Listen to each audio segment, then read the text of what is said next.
प्रस्तावना। ल्यूक और मिया। ल्यूक एक बिल्डर था। वो चाहता था कि उसका बिजनेस सफल हो जाए। उसने ठान लिया था कि वो अमीर बनकर दिखाएगा। उसको पत्नी मिया अकाउंटेंट थी और उसकी कंपनी के ग्राहक उसे पसंद करते थे। एक दिन उनके पड़ोसी मार्टिन ने उन्हें अपने घर पर आयोजित एक बैठक में बुलाया। बैठक में उन्हें एक व्यावसायिक अवसर के बारे में जानकारी दी जाने वाली थी। मार्टिन ने हालांकि उन्हें विस्तार से कुछ नहीं बताया था, पर चूंकि बैठक कुछ ही दूरी पर होने वाली थी और वे लोग मार्टिन को पसंद करते थे, इसलिए उन्होंने वहां जाने का फैसला किया। इसके अलावा उनके जाने के पीछे ये कारण भी था कि इस बहाने कई नए पड़ोसियों से भी मुलाकात हो जाएगी। जैसे जैसे बैठक की कार्यवाही आगे बढ़ी, ल्यूक और मिया आश्चर्य का पारा भी चढ़ता गया। उन्हें अपनी आंखों और कानों विश्वास ही नहीं हो रहा था। उन्हें एक नेटवर्क मार्केटिंग योजना के में बताया जा रहा था जिसे अपनाने से उन्हें आर्थिक स्वतंत्रता मिल तो तय था, साथ ही वे बेहद अमीर भी बन सकते थे।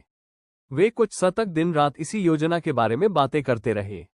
उन्होंने जल्द शुरुआत करने का फैसला किया क्योंकि उनकी सोच ये थी, निर्माही जिसने भी हमारी तरह ये योजना समझी है, वो हर व्यक्ति शामिल होना चाहेगा। परंतु यह उतना आसान नहीं था जितना उन्होंने सोचा था। व्यक्ति योजना के बारे में उनके जितना उत्साहित नहीं था। कुछ तो योजना के बारे में जानकारी लेने के लिए आयोजित बैठकों लेने के लिए आए ही नहीं। यहां तक कि उनके कई करीबी के कर दिया। इसके बावजूद यहां तक कि उनके कई करीबी दोस्तों ने भी उन्हें अपॉइंटमेंट देने से इनकार कर दिया। इसके बावजूद वे धीरे धीरे एक सफल व्यवसाय बनाने में कामयाब हुए। लेकिन ये सब उतनी तेजी से नहीं हुआ जितनी उन्हें उम्मीद थी। ल्यूक ने मिया से कहा, अभी तो हम लोगों को अपनी योजना में शामिल करने के लिए लगातार प्रेरित कर रहे हैं। कल्पना करो कि हमारी जगह यही लोग हमें ये बता सकते कि वे नेटवर्क मार्केटिंग में क्यों शामिल होना चाहते हैं। काश ऐसा कोई रास्ता होता। ऐसा रास्ता है और यह पुस्तक आपको वही रास्ता दिखाए। नेटवर्क मार्केटिंग में शामिल होते समय अधिकतर लोगों की बड़ा डर यह होता है कि उन्हें ऊंचाई पर पहुंचने के लिए अधिक सफल सेल्समैन बनना पड़ेगा। हमारा उद्देश्य इसी डर को दूर करना है। इस पुस्तक में एक सरल पद्धति बताई गई है जो आपको वह रास्ता दिखाएगी जिससे आप नए लोगों को अधिक सरलता से शामिल कर सकेंगे। इसमें कोई दांव पेंच या छल कपट नहीं है। इसमें कुछ तकनीक है, कुछ सिद्धांत हैं जो निश्चित रूप से काम करेंगे बशर्ते कि आप काम करें। मैंने ये पुस्तक क्यों लिखी? जब मैं पहली बार 1980 में नेटवर्क मार्केटिंग से परिचित हुआ तो मैं आश्चर्यचकित था कि इसमें सफल होने की कितनी संभावनाएं और कितने अवसर थे जो सरल थे, कानूनी थे, नैतिक थे, आनंददायी और अमीर बनाने वाले थे। और यह कोई फटाफट अमीर बनने की स्कीम नहीं थी, यह तो अमीर बनने की एक पद्धति थी। इससे 10 साल पहले मैं सूचना संप्रेषण और विक्रय तकनीकों के संबंध में विकास और शोध करने में जुटा हुआ था, जिनके द्वारा किसी भी बड़ी कंपनी की आमदनी को कई गुना बढ़ाया जा सकता था और लोग लखपति बन सकते थे। मैंने सोचा, वाह, यदि मैं इन अत्यधिक सफल तकनीकों का प्रयोग नेटवर्क मार्केटिंग में कर सकूं तो आशाती परिणाम प्राप्त होंगे। ये पुस्तक नेटवर्क मार्केटिंग में उन तकनीकों को अपनाने, संशोधित करने, परीक्षित करने और प्रयुक्त करने का परिणाम है। आप पार की इन तकनीकों को सीखना बहुत सरल है और इन्हें अपनाकर सफलता की उस राह पर सरलता से चल सकते हैं जिस पर आज ही की तरह हजारों लोग चल रहे हैं। और इसके बारे में खास बात यह है कि आपने आज तक जो भी सीखा है उसमें जरा भी बदलाव लाने की आवश्यकता नहीं है। लगभग 2 घंटे तक पढ़ने और निष्ठापूर्वक अभ्यास करने से आप अपने बिजनेस को इतना बढ़ा सकते हैं कि आप खुद ही हैरान हो जाएंगे। वादा, इस पद्धति के साथ मेरी ओर से वादा भी है जो आप इस पुस्तक पाएंगे। अगर आप इस तकनीक को दिल में उतार लें और पहले 14 दिनों तक एक भी शब्द न बदले तो मैं वादा करता हूं कि आपको कल्पनातीत परिणाम प्राप्त होंगे। ये बहुत बड़ा पक्का वादा है ना? पर आप यह न भूलें कि यह हम दोनों के बीच हुआ समझौता है। मैं आपसे बदले में यह वचन लेना चाहता हूं कि आप अभ्यास करेंगे, अभ्यास करेंगे, अभ्यास करेंगे जब तक आप इन शब्दों को नींद में न दोहराने लगें। अगर मगर हो सकता है इस तरह के बहानों को छोड़ दें और इस तकनीक को पूरी ईमानदारी और लगन से आत्मसात करने में जुट जाएं। इस तरीके से ये तकनीक स्थायी रूप से आपकी हो जाएगी। मैं कई व्यावसायिक कंपनियों में सलाहकार या भागीदार रह चुका हूं और ये तकनीक अपनाकर उन्होंने लाखों करोड़ों डॉलर कमाए हैं, हजारों नए सदस्यों को अपनी कंपनी से जोड़ा है और अपनी आमदनी को 20%, 50%, 100%, 500% और 1000% तक बढ़ाया है। यह अतिशयोक्तिपूर्ण दावा नहीं है।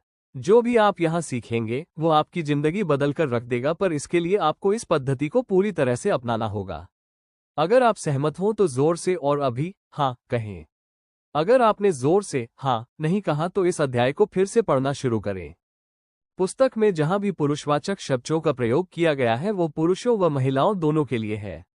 अगर लिंग भिन्नता के अनुसार व्यवहार बदलते हैं तो इसका पूछक उल्लेख किया जाएगा। आपकी प्रस्तुति दमदार कैसे बन सकती है? किस तरह से मिलने का समय लिया जाए और किस तरह से अपनी व्यावसायिक योजना प्रस्तुत की जाए, इन विषयों पर कई अच्छी पुस्तकें और टेप उपलब्ध हैं, इसलिए इस पुस्तक में इन विषयों पर अधिक विस्तार से नहीं लिखा गया है। ये पुस्तक आपको बताएगी कि आपको क्या करना है, क्या कहना है और किस तरह से कहना है, ताकि आमने सामने की चर्चा में हाँ सुनने के आपको अधिक अवसर मिल सके। यहाँ दी गई जानकारी का उद्देश्य यह है कि आपकी प्रस्तुति दमदार बनाई जाए और आपके वर्तमान ज्ञान में बिना किसी परिवर्तन के ऐसा किया जाए। इसी कारण इस पुस्तक में सबसे अधिक जोर दूसरी कुंजी सही बटन खोजे पर दिया गया है। काम आने वाली तकनीकों को न बदले, उन्हें दमदार बनाएं। एलन पीस। पहला कदम जीवन की अधिकतर वस्तुओं की तरह बहुत से लोग इस खंड के आरंभ में दिए गए चित्र को देखकर इसका स्पष्ट अर्थ समझ पाते हैं। अप्रशिक्षित आंख के लिए यह असंबद्ध रेखाओं की सिर्फ एक श्रृंखला है जिसका कोई अर्थ नहीं निकलता। पर जब आप रेखाओं या लाइनों के बीच में पढ़ने की कला सीख लेंगे तो आप महसूस करेंगे कि आपको इसका अर्थ जानने के लिए अपने दृष्टिकोण को थोड़ा सा बदलना पड़ेगा। और इस पुस्तक के माध्यम से हम आपको यही करना सिखाना चाहते हैं। इस पृष्ठ को थोड़ा सा झुकाकर न्यून कोण बनाएं और अपने से थोड़ा दूर रखकर एक आंख बंद करके इसे ध्यान से देखें। सफलता के 5 स्वर्णिम नियम। 11 साल की कम उम्र में मुझे मेरा पहला काम सौंपा गया। मेरे स्काउट दूप के लिए एक हॉल बनने वाला था। इसके लिए पैसे जुटाने के उद्देश्य से मुझे घरेलू काम में आने वाले स्पंज बेचने का काम दिया गया। स्काउट मास्टर एक वृद्ध और समझदार व्यक्ति थे और उन्होंने मुझे एक रहस्य बताया जिसे मैं परिणाम का नियम कहना चाहूंगा। मैं इस नियम के अनुसार जीवन भर चला हूं और मैं यह निश्चित रूप से कह सकता हूं कि जो भी इसका अभ्यास करेगा और इसके अनुसार चलेगा वो अंततः अवश्य ही सफल होगा। मैं आपको यह नियम उस तरह बताऊंगा जिस तरह यह मुझे बताया गया था। सफलता एक खेल है, आप जितनी अधिक बार इसे खेलेंगे उतनी ही अधिक बार जीत, और जितनी अधिक बार आप जीतेंगे उतनी ही अधिक सफलता आप इसे खेल सकेंगे। इस नियम को नेटवर्किंग में अपनाएं। अगर आप ज्यादा लोगों को अपनी योजना में शामिल होने का आमंत्रण देंगे तो ज्यादा लोग आपके साथ शामिल होंगे। जितनी अधिक बार आप उन्हें शामिल होने का आमंत्रण देंगे, आप आमंत्रण देने की अपनी कला को उतना ही निखारते जाएंगे और पहले से बेहतर बनते जाएंगे। दूसरे शब्दों में, आपको अधिक से अधिक लोगों को अपने साथ जुड़ने का आमंत्रण देना है।